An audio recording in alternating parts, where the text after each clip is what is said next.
আসসালামু আলাইকুম দর্শক বিন্দু, আপনারা দেখতে পাচ্ছেন আমাদের বিষ্ণুপুরে একজন লোক চলিয়েছে কুকুর মারার জন্য। জানিনা বাসা কোথায়। যদি আপনাদের এলাকায় কুকুর ডাঙ্গার জন্য যদি কোনো লোক লাগে, এই যে দেখেন দেখেন এর সেই আক্রমণ করছে, কিন্তু আপনারা দেখতে পাচ্ছেন কুকুরের পিছনে দৌড়ে আছে।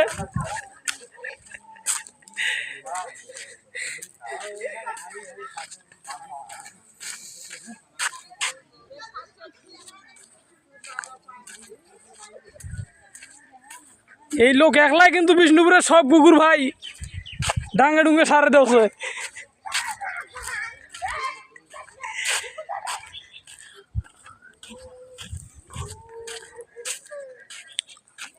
ভাই এই যে এদিকে একটা কুকুর আছে, এদিকে আসেন, এদিকে আসেন, এদিকে।